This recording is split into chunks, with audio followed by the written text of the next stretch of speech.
this is a 1953 D18. This is one of the mystery top guitars, but this one's had some work done to it. Evidently, there was a big chunk of spruce missing right here. I'm not sure. It must be this piece. And yeah, it must be this piece because nobody would put a bullet hole, or I guess it's a jack hole. You wouldn't put a jack hole back in a new piece. So this is a new piece of spruce, from what I understand. And it's grafted in, tops put back on, all that. It didn't sound real great when it came here. The owner thought it sounded kind of thin and weak. So my job, my mission, should I choose to accept it, was to make it sound better.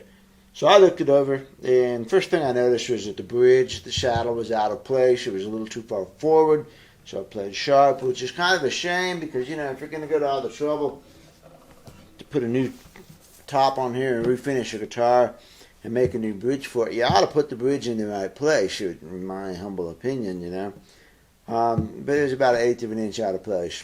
So I moved the saddle shot back about 1/16 of an inch, and I got as close as I dared to the bridge pins.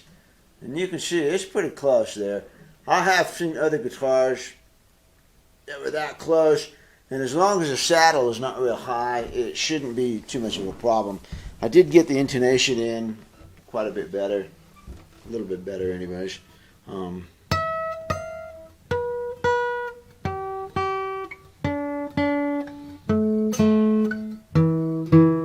That's not too bad. Pretty close. What else did I do to it? I took the popsicle brace out. He wanted some better sound out of it, so I took the popsicle brace out. It's already a modified guitar, so why not go for it? Scalloped the braces. And when I scalloped the braces, it made a pretty big difference on the sound. The top, the action also went up, so I know the top rose as a whole. So the top is now a little bit more responsive. I just did that a couple of days ago, so it's just now getting broken. I think it sounds pretty good. You know, it's a D18, so it's now D28, so it's not going to have a cannon-like bass to it, but that's a pretty good bass.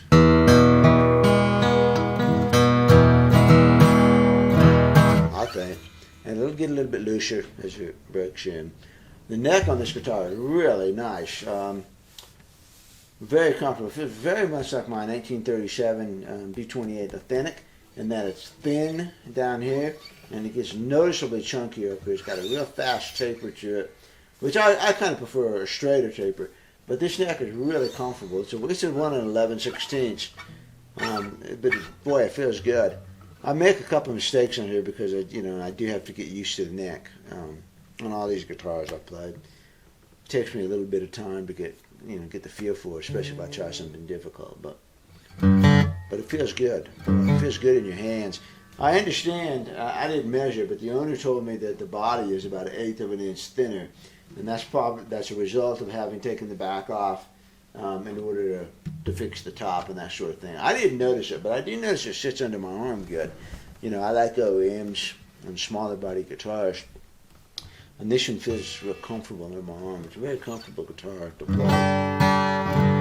So I'll mess around with it and make some more noise. Again, I'm just going to feel around with tunes that maybe I haven't played for a while. Let's see what happens. See how they sound.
hang up on that. No, I forgot it now. All right.